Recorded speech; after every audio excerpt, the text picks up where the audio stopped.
The passport hit the trash can with a dull thud. Natalie Douglas didn't cry. She didn't scream. The 13-year-old simply stood there, her dark eyes fixed on the gray bin where her United States passport now lay among crumpled napkins and coffee cups. Karen Mitchell, the gate agent who had just thrown it there, crossed her arms. Around them, Miami International Airport buzzed with travelers, but at this counter, time froze. A dozen pairs of eyes turned toward the black girl standing alone, backpack on her shoulders, small suitcase beside her. Natalie's hand moved to her pocket. She pulled out her phone, fingers steady despite the heat in her chest.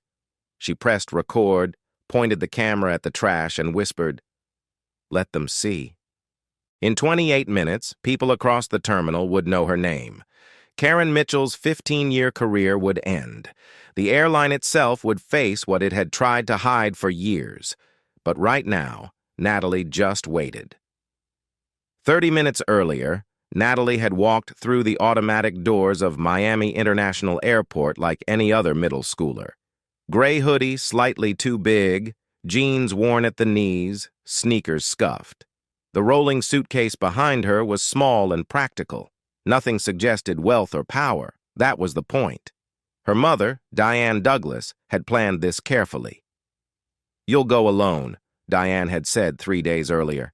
No security, no first-class ticket, standard counter check-in, and Natalie, observe everything.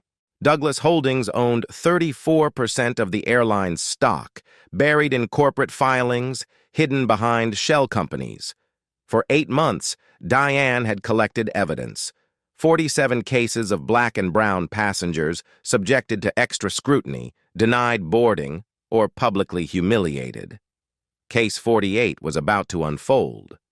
Natalie joined the line at gate B7. Ahead of her, a white family of 4 approached Karen Mitchell's counter. Karen's face transformed into warmth. "Good morning. Where are we headed?" "Orlando, Disney World." "Oh, how wonderful." The conversation flowed. Character meet and greets, restaurant reservations. Karen processed their boarding passes with jokes about Florida heat. "Have a magical flight!" Then Natalie stepped forward. The smile vanished. Karen's eyes moved from Natalie's face to her clothes to the suitcase. Something shifted in her expression, a tightening around the mouth, a narrowing of the eyes. Passport. No greeting, no smile. Just the single word, cold and flat. Natalie placed the Navy booklet on the counter. Karen picked it up and examined it slowly, deliberately. She studied the photo page, looked at Natalie, looked back down, flipped through visa pages. Her fingers moved over the embossed seal as if checking for counterfeits. "Traveling alone?" "Yes, ma'am." Karen's eyebrows rose. She typed something into her computer, stared at the screen. Behind Natalie, someone shifted impatiently. "How old are you?" 13, ma'am." 13. Karen repeated it like evidence. "Flying alone?" "Yes, ma'am. To visit my grandparents in Atlanta." Karen set the passport down but didn't return it. She leaned forward, her voice taking on false concern that barely masked contempt. "Does your mother know you're here?" "Yes, ma'am. She purchased the ticket." "Uh-huh." Karen's fingers drummed the counter. "And where is she now?" "At work." "At work." A slight smile. "So, she just sent you here alone?" Natalie kept her voice steady. "According to FAA regulations, passengers 12 and older may travel unaccompanied on domestic flights." The drumming stopped. The smile disappeared. "Excuse me?" "It's within the rules, ma'am." "I didn't ask about rules." Karen's voice went ice cold. "I asked where your mother is." Other passengers noticed now. An older black woman frowned. A businessman checked his watch. Natalie felt their attention but kept her eyes on Karen. "She's at her office." "Her office?" Karen held the passport up to the light. "What does she do?" "She's a lawyer." "A lawyer?" Karen said it like an impossibility. Right. She set the passport down, still not processing the ticket, just staring at Natalie with an expression that said, "I don't believe you." Natalie felt what her mother had warned about. The moment when you realize the system isn't indifferent, it's hostile, and it's waiting for you to fail. Karen clicked her mouse repeatedly, eyes fixed on the screen. The seconds stretched into uncomfortable silence. Around them, the airport hummed with its usual chaos, but at this counter, tension thickened the air. Karen finally spoke, her voice flat and accusatory. "This documentation doesn't look right." Natalie kept her expression neutral even as her pulse quickened. The passport in Karen's hand was as legitimate as any government document could be, but the way the gate agent held it, turning it over, holding it up to the light, examining every detail with exaggerated scrutiny, made it clear this wasn't about documentation at all. Karen's interrogation intensified. Where was Natalie's mother? Why would any responsible parent send a child to the airport alone? Didn't Natalie know how dangerous that was? The questions came rapid fire, each one designed less to gather information and more to establish dominance, to make Natalie feel small and suspect. Natalie answered each question calmly, citing the FAA regulation that permitted unaccompanied minors over 12 to travel independently. She showed her ticket confirmation with her mother's name and payment information clearly visible. She explained she was flying to Atlanta to visit her grandparents, that her mother had purchased the ticket weeks ago, that everything was documented and legitimate. Karen dismissed it all. Email confirmations could be faked. Parents who really cared didn't send their children alone. Something about the whole situation didn't add up. With each dismissal, her voice grew louder, ensuring nearby passengers could hear every insinuation. Then Karen reached for her desk phone and called security, announcing possible fraudulent documentation. The words echoed through the gate area. Conversations stopped, heads turned.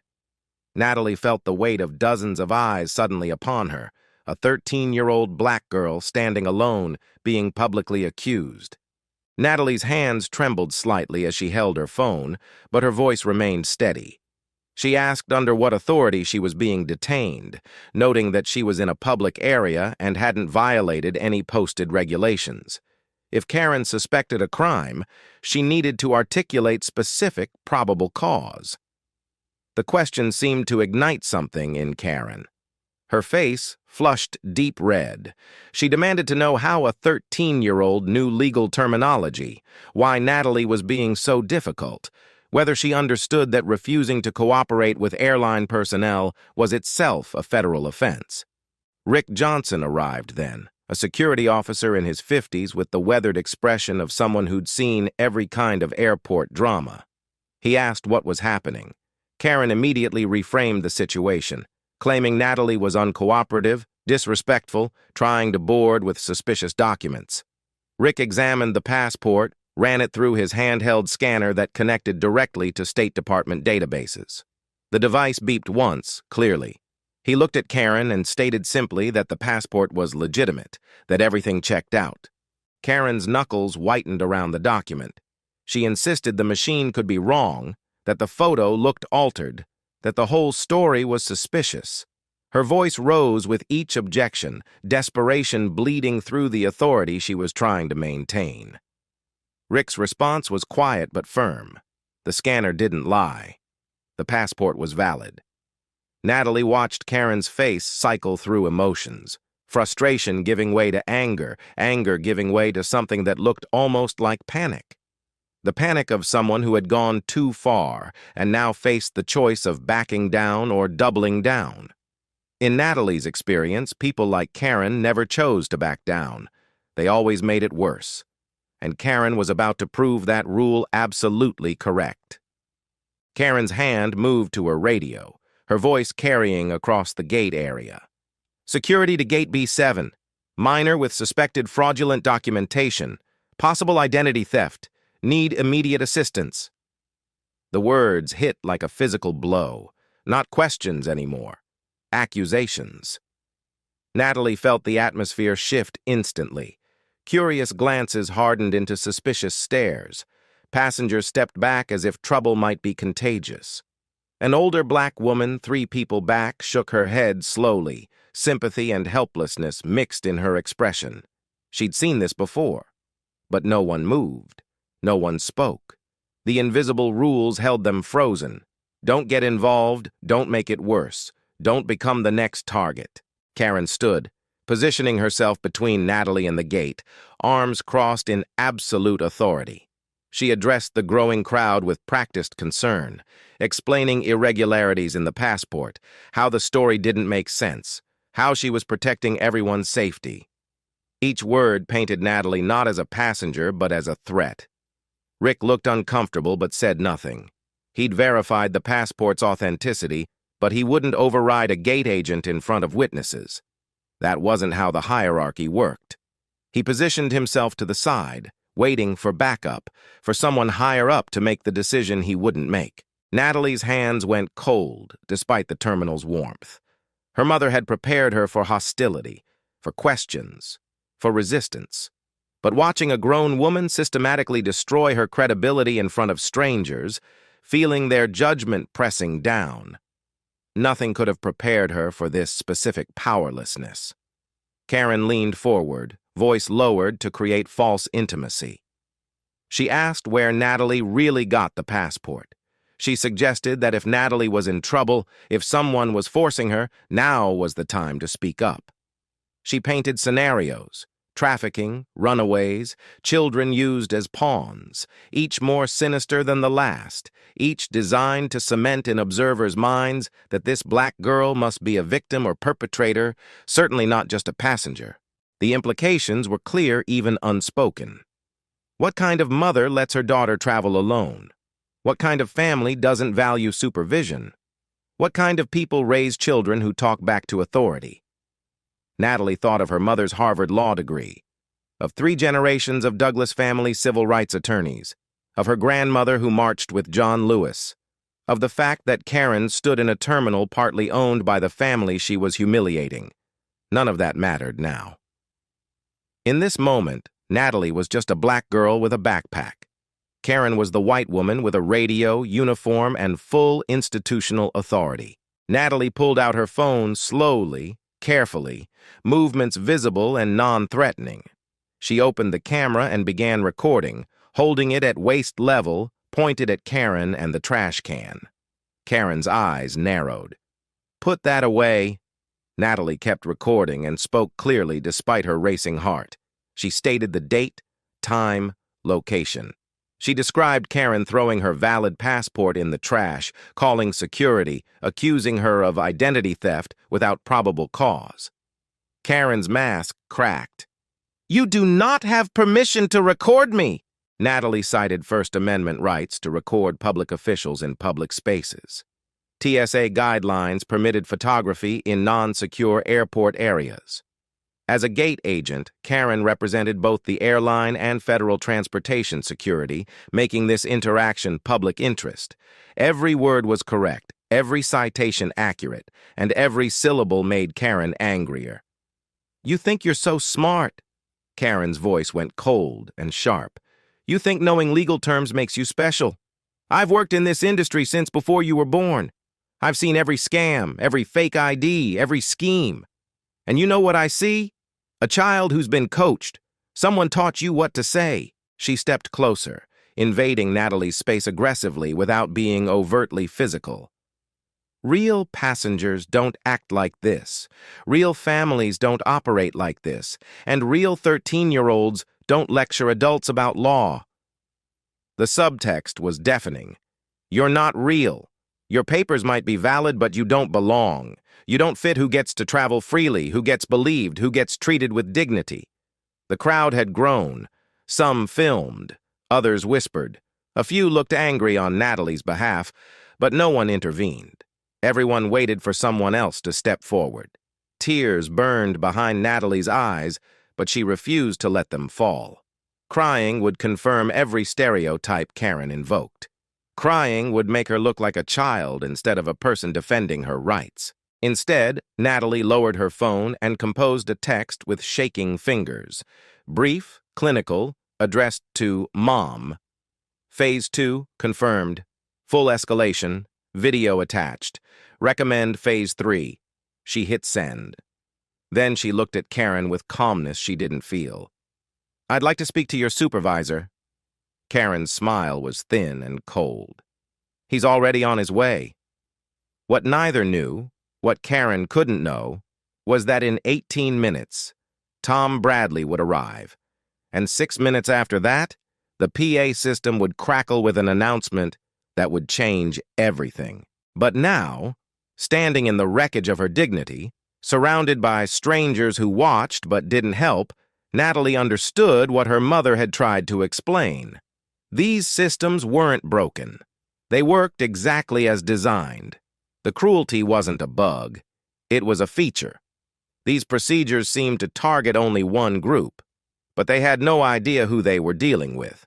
Natalie kept her camera running, kept her spine straight, and waited. Tom Bradley arrived 12 minutes later, Supervisor Lanyard swinging against his pressed shirt.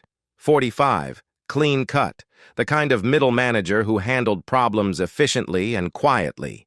He assessed the scene, the black girl with her phone, the flustered gate agent, the waiting security officer, and worst of all, 30 passengers watching with their phones out. This was already public. His job now was damage control. Karen launched into her version. The girl had suspicious documentation, was evasive, uncooperative, argumentative, recorded without permission. Her voice carried righteous indignation. Tom examined the passport under light, scanned the chip. Everything came back valid, just as Rick had confirmed. He looked at the boarding pass, ticket confirmation. Everything matched. This should have been simple. Scan passport, print pass, wish good flight. He made his institutional decision. Side with the employee, minimize liability. Everything appears in order. Karen will check you in now. It should have ended there. But Karen's face flushed deep red, jaw setting.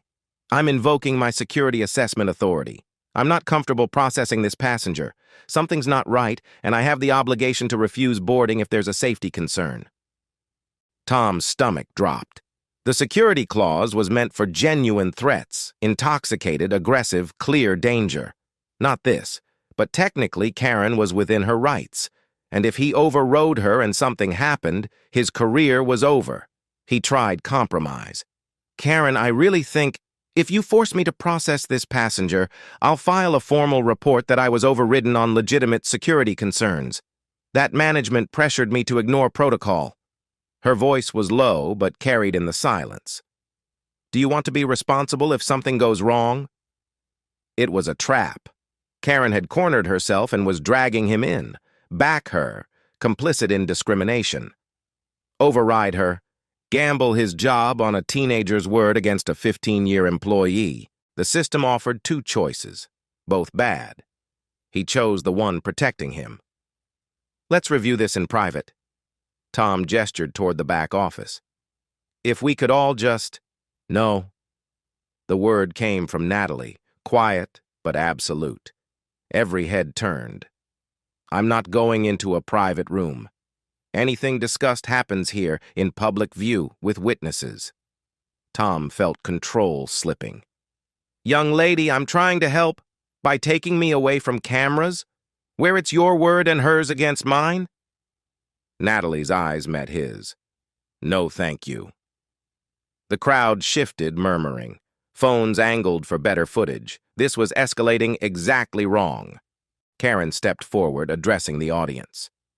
This is exactly what I'm talking about. This child is being coached. She's using language no normal 13-year-old would know. This entire situation has been orchestrated. The accusation hung in the air. Natalie felt the last thread of patience snap. Her mother had warned her. Sometimes systems push you until the only option is pushing back harder. Natalie typed on her phone, not hiding it. I'm texting my mother. She'll want to know your airline is refusing to honor a valid ticket, that your employees threw my passport in the trash, and that I'm being detained without cause. Tom paled. You're not being detained? Then I'm free to board? The situation is under review. So I'm not free to leave? It's not that simple. It seems simple. Either I'm detained, which requires legal justification, or I'm free to proceed. Her voice carried across the terminal. Which is it? Karen exploded. You want to know what it is? You're not getting on any plane today. Not on my watch. Not with this attitude. Not with your fake lawyer mother story. I don't care what your paperwork says. I know trouble when I see it. The mask had dropped completely. This wasn't about security anymore. This was about Karen's authority challenged by someone she'd decided didn't deserve respect. The older black woman who'd watched from the beginning stepped forward. This is discrimination, plain and simple. I watched this woman treat a child like a criminal for no reason except... She didn't finish. She didn't have to. A white man in a business suit countered. The agent has a right to question suspicious circumstances. Better safe than sorry. What's suspicious? A Latina woman with children asked. A teenager with a valid passport? She's awfully well-spoken, another passenger observed. Makes you wonder who put her up to this. The gate fractured into debate. Those who saw discrimination, those who saw security concerns, those who saw viral content. Phones captured everything. Social media feeds updated in real time. The situation Tom hoped to contain quietly was playing out for thousands online. Rick finally spoke quietly to Tom. This has gone too far. The passport is valid. The ticket is paid. We have no legal grounds. She's a security risk, Karen insisted, voice shrill. Based on what specific facts? Rick's patience was exhausted.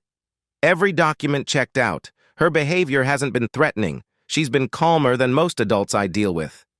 Karen turned on him. Are you seriously taking her side?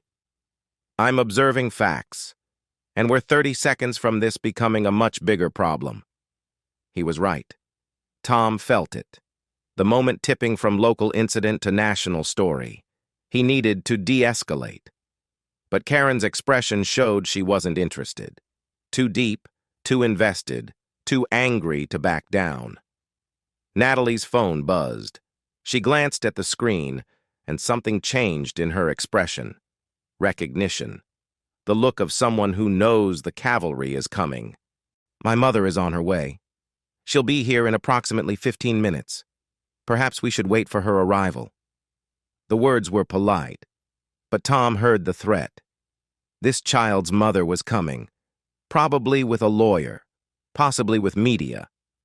This was about to become exponentially more complicated. Karen laughed bitterly. Your mother, the lawyer who doesn't exist. I'm sure she'll be very impressive when she doesn't show up. Natalie said nothing. She simply stood there, phone in hand, camera recording, waiting with the patience of someone who knew exactly how this would end. The crowd waited too. Tom felt sweat forming under his collar. Rick's hand rested near his radio. Passengers craned their necks. From somewhere deeper in the terminal, rapid footsteps approached. Multiple people, moving with purpose. Tom turned his head, trying to see through the crowd. The footsteps got louder, closer, more urgent. Tom had no way of knowing that in 4 minutes, his phone would ring with the CEO calling. No way of knowing the woman walking toward Gate B7 had legal authority to end his career with one call. No way of knowing everything he understood about this situation was about to turn inside out. But Natalie knew. She had known from the moment she sent that text. The footsteps were getting very close now. The PA system crackled to life. Attention! CEO Diane Douglas of Douglas Holdings is arriving at Gate B7. All supervisory staff report immediately. The announcement echoed 3 times. Tom Bradley's face drained of color. His shaking fingers typed Douglas Holdings Airline into his phone. The results loaded. Douglas Holdings, 34% of the airline's stock, veto power over major decisions. CEO, Diane Douglas, Harvard Law, former ACLU attorney, mother of 1 daughter. Tom whispered, "Oh, God." 4 people approached through the terminal. At the center, A woman in her mid-40s wore a perfectly tailored navy suit, sharp eyes absolutely furious. Behind her, 3 lawyers with portfolios. The crowd parted automatically. "Mom!" Natalie's voice finally sounded like the 13-year-old she was. Diane pulled her into a fierce embrace. "You did perfectly." Then she faced Tom and Karen with ice in her eyes. Tom opened his mouth, but Diane held up one hand. He stopped. A lawyer handed Tom an envelope. Inside, corporate ownership chart. Douglas Holdings highlighted. Diane Douglas, CEO and majority stakeholder. "You threw my daughter's passport in the trash. Your employee threw it. You watched. Explain why." Karen defaulted to defense. "I was following protocols." "Is it protocol to throw a valid passport into trash?" "The document appeared suspicious." "It was verified as legitimate. Mr. Johnson, correct?" Rick nodded. "Yes, ma'am." "So after verification, you refused service. On what grounds?" "I have authority for security assessments." "Based on facts and reasonable suspicion, not bias." Diane stepped closer. "My daughter is 13, valid documentation, polite answers, and you accused her of identity theft and publicly humiliated her. How many witnesses filmed this?" Karen went white. "I was doing my job." "Your job is to process passengers with respect. You engaged in racial profiling and violated federal civil rights law. What you did is exactly what we've documented for 8 months." A lawyer held up an iPad. Videos played, different gates, different passengers, same pattern. Black man denied boarding, Latina woman with crying children being searched. Case after case. 47 cases, Diane said. 47 passengers of color, all documented, all ignored by your complaint system. My daughter is case 48, except this time you picked the wrong family. Tom's voice cracked. "We had no idea." "That's the problem. You had no idea who she was, so you treated her like she didn't matter. You showed us exactly who you are." Tom's phone rang. He glanced at the screen. "It's the CEO." "I know. I called him 15 minutes ago. Answer it." Tom stepped away. 4. "Yes, sirs. 2. I understands." When he returned, he looked defeated. "Mrs. Douglas, the airline's sincerest apologies." "Stop! Don't apologize to me. Apologize to my daughter. She's the one you traumatized." Tom turned to Natalie. "I'm sorry. This should never have happened." Natalie met his eyes. "I don't want your apology. I want you to fix the system that made this possible." Around them, 50 people watched. Some filmed, others cried. A lawyer stepped forward. "Ms. Mitchell, immediate suspension pending investigation. Surrender your credentials." Karen looked around desperately. Tom stared at his shoes. Rick's arms were crossed. The crowd stared back with anger. "This isn't fair," she whispered. "Being yourself," Diane finished, "is exactly the problem." 2 officers led Karen away. Diane turned to Tom. "You'll receive notice of our class action lawsuit within the week. Damages for 48 passengers, plus injunctive relief requiring civil rights training and independent oversight." Tom nodded numbly. Diane touched Natalie's shoulder. "Let's get you on your flight." Another gate agent processed Natalie's boarding pass in under a minute, hands shaking. As they walked toward the gate, the crowd erupted in applause. Some shouted support, others raised phones. Natalie looked back once. Tom stood frozen. Rick gave a small nod. Karen's space was empty. "Did I do okay?" Diane squeezed her shoulder. "You changed the system by being exactly who you are." Behind them, Tom's phone rang again. The video went viral in under 2 hours. Someone at Gate B7 had been streaming live. By the time Natalie's plane landed in Atlanta, 3 million views. By evening, 15 million. By morning, everywhere. CNN, MSNBC, every major outlet. Passport in trash trended #1 nationally. The viral moment wasn't Karen throwing the passport. It was 47 seconds of Natalie standing calm, citing regulations while Karen's face went red, voice shrill. A 13-year-old maintaining dignity while an adult lost control. The optics were devastating. Within 72 hours, consequences cascaded. Karen Mitchell was terminated without severance for discriminatory conduct. Her employment history leaked: 15 years of service, 12 complaints about discrimination, all dismissed or buried. The pattern had always been there. Management chose not to see it. Tom Bradley was demoted to desk work, career permanently flatlined. Rick Johnson, who had tried to intervene, was quietly promoted. The airline needed heroes. The Department of Transportation launched a formal investigation within a week. Federal investigators subpoenaed records, examined complaint logs gathering dust for years. What they found was systematic discrimination. Hundreds of passengers of color subjected to extra screening, denied boarding for vague security concerns, publicly questioned. Many complaints had disappeared into bureaucratic black holes. Most victims had simply walked away, too exhausted to fight. The FAA issued a consent decree requiring sweeping changes, mandatory civil rights training, intensive in-person sessions, not online modules. New complaint system with independent oversight. Any refusal of service for passengers of color would trigger automatic third-party review with preserved video footage. Financial penalties were severe. DOT levied an $80 million fine, one of the largest civil rights penalties in aviation history, but Diane's class action lawsuit was bigger. 6 months after Gate B7, the airline settled for $200 million. $180 million to plaintiffs, some receiving 6 figures, all receiving public acknowledgement they'd been wronged. $20 million for a community oversight board monitoring compliance for a decade. The real change was structural. The settlement required a civil rights compliance office with independent authority, quarterly public reporting of complaint data by race and ethnicity, making patterns impossible to hide. Any employee with 3 substantiated complaints would be automatically terminated.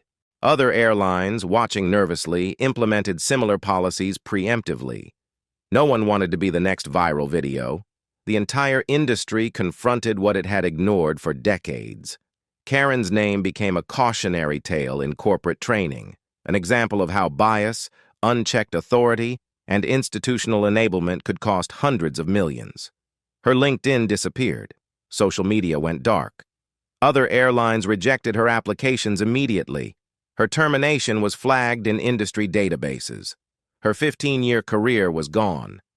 She gave one interview 3 months later, maintaining she'd done nothing wrong, that she was the real victim. The interview was widely mocked and cemented her reputation further. Natalie became a symbol. She spoke at youth conferences about knowing your rights. She appeared in PSAs about standing up to discrimination. In a 60 Minutes interview, she emphasized she'd had resources most didn't. "I was lucky. I had someone who could fight for me. Most people don't. That's what needs to change. People shouldn't need a lawyer parent to be treated with basic dignity. The system should protect everyone." That video got almost as many views as the original footage. A generation of black and brown children saw themselves in her, saw that systems could be challenged and changed.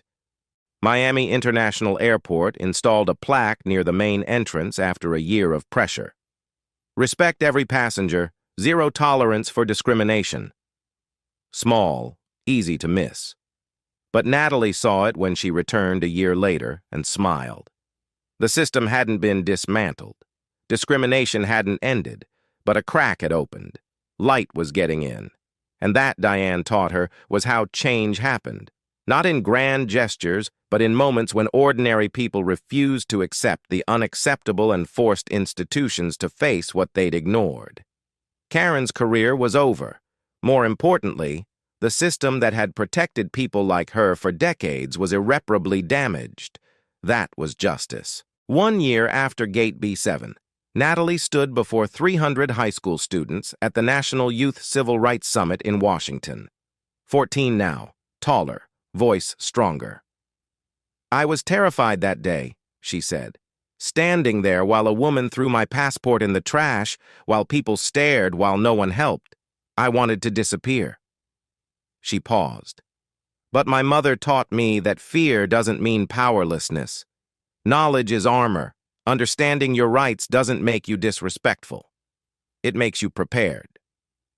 The students, many black and brown with their own stories of being questioned and doubted, leaned forward. When you know the law, when you can calmly explain why what's happening is wrong, you take away their easiest weapon. You take away their ability to make you doubt yourself. In the audience, Diane watched with quiet pride. She'd worried about the toll this would take on her daughter. But Natalie had processed it not as trauma, but as education, turning it into purpose. Later, Diane spoke to a group of parents and educators. What happened to Natalie shouldn't have required my intervention. The system should have protected her. The agent should have shown respect. Other passengers should have spoken up. She looked around the room. We can't rely on every victim having a civil rights attorney parent. The burden shouldn't be on the oppressed to be perfect advocates for themselves. Her voice grew firmer. The burden is on all of us. To build systems that don't require perfection from victims, to teach children they shouldn't have to fight alone. She paused. Change doesn't come from silence or accepting indignity. Change comes from people who decide that this moment, this injustice, is where they draw the line. A reporter later asked Natalie what she wanted people to remember. She thought carefully. I'm not special. I'm just a kid who knew her rights and had resources. But every child deserves what I had: knowledge, support, the conviction that they matter. And every adult has a responsibility to create a world where kids don't have to be lawyers to be treated with dignity. The interview aired that night, shared hundreds of thousands of times. Diane watched from her office while reviewing files for new discrimination cases. The work never stopped, but watching her daughter transform pain into purpose made the exhaustion worthwhile. She texted Natalie, "So proud of who you are." The response came quickly. Learned from the best. Diane returned to her files. There was always another case, another victim, another system needing change.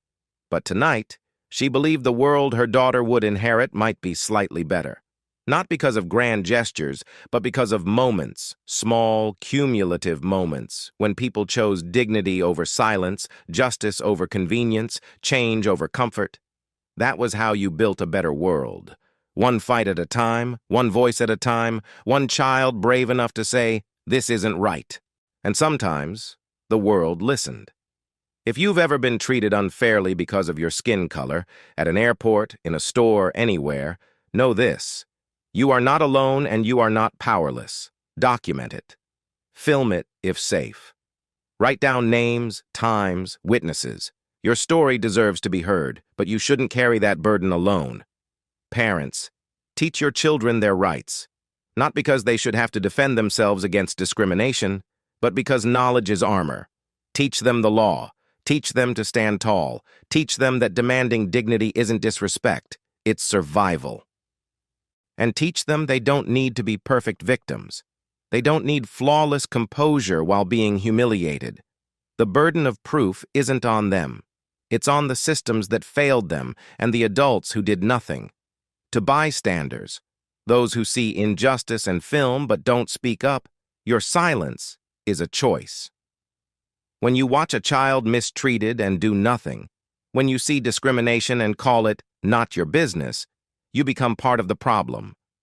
Next time you see someone profiled, questioned without cause, treated as less than human, don't just film it. Intervene. Say, "This isn't right." Use whatever privilege you have to shift the balance. That's how systems change. Natalie Douglas didn't set out to change an industry. She set out to visit her grandparents. But when the system tried to break her, she refused. And because she documented, because she had support and courage, hundreds who suffered in silence finally had voices. You could be that person for someone else. The voice that speaks up. the witness who makes the difference between injustice buried and injustice exposed. Share this story, not for likes, but to remind yourself and others that change is possible, that systems can be challenged, that a 13-year-old with a phone and knowledge of her rights can bring a multi-billion-dollar industry to its knees. Tag the parents who need to hear this. Tag educators teaching the next generation. Tag anyone who's felt small facing institutional power and needs reminding. You are not small. You are not powerless. You are not alone. The world doesn't change because of grand heroes. It changes because ordinary people decide that this moment, this specific injustice, is when they stop being silent. Be that person. Raise children who will be that person. Build systems that don't require it. But until then, be that person anyway, because dignity is not negotiable. And justice begins with one brave voice.